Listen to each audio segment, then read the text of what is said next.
Now, let's talk about Iran. How many of you believe that this deal with Iran was a pretty good deal? I'm trying to see the hands. I must have, I guess the lights are in my eyes because I don't see any hands well. How many of you believe that the Iranians have ever signed the deal?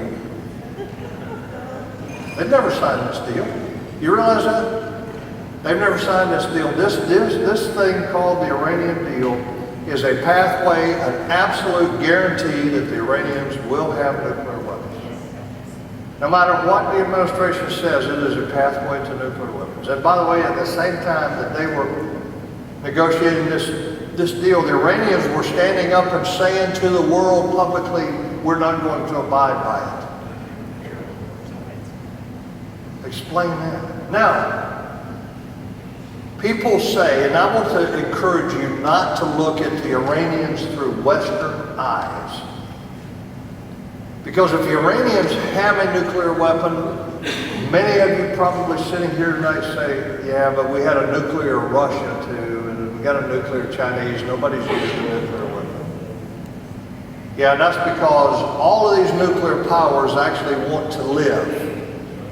They don't want this thing we had during the Cold War called mutual assured destruction. That's not their objective.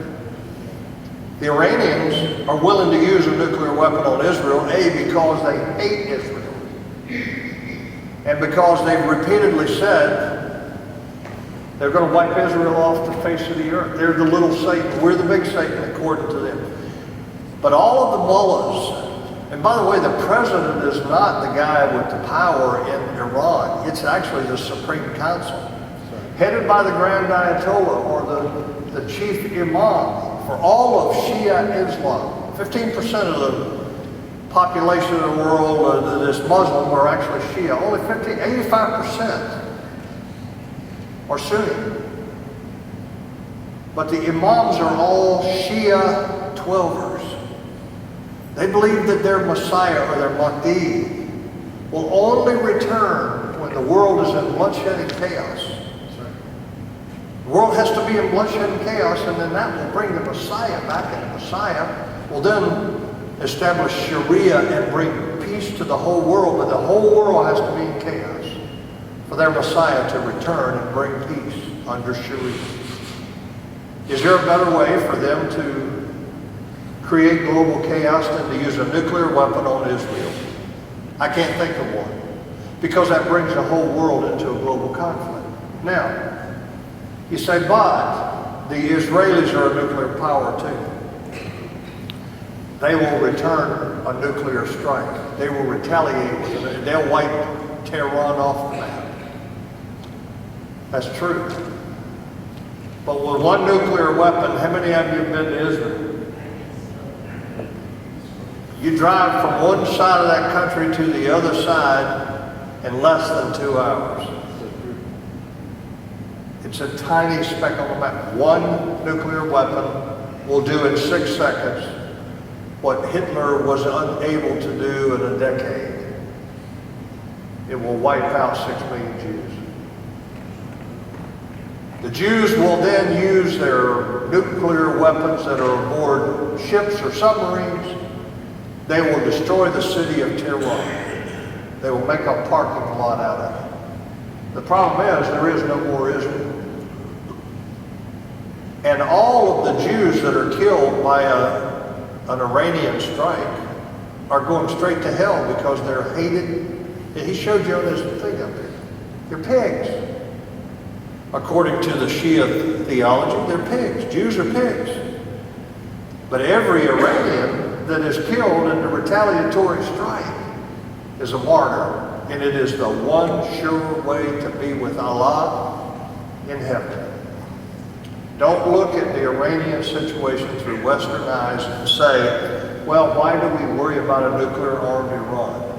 They do have the motivation, they do have the theology that would compel them to use it, unlike the Russians, unlike the Chinese, unlike the other nuclear powers in the world. And we've got to be sure that we don't look at it through Western eyes. And by the way, part of this deal is they're going to They're going to get $150 billion. We've already started releasing that money to them. It was actually, you say, where did that money come from? It was frozen assets. When they were sanctioned, because of their developing, emerging, nascent nuclear plant, we froze their assets. Well, now we're releasing those assets back to them. Where's that $150 billion going? And by the way, the Egyptians, there's an Egyptian think tank that says actually, over a 5-year period, with the oil revenues and all that, that they're now going to be able to sell oil in the global markets at a much higher rate. It's more like $750 billion over a 5-year period. But I would just say $150 billion in the first year. Where's it going? What are they going to do with $150 billion? That's a huge influx of revenue into their economy. What are they going to do with it? They're going to throw it all into their nuclear program and their missile technology, and then they're going to give a substantial portion of it to Hezbollah and Hamas. What is the goal, the objective of both Hezbollah and Hamas? To destroy Israel. To destroy Israel. And then somebody will say, but Hamas is Sunni. Yeah, I know. But it's the old Middle East adage, the enemy of my enemy is my friend.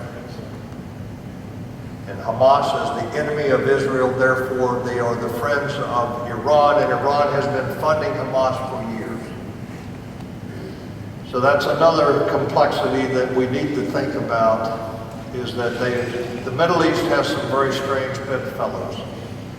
And it is really all based on their common dislike and hatred of the nation of Israel. Remember also that the Iranians have been supporting insurgent groups in Yemen, which are trying to overthrow the government of Yemen.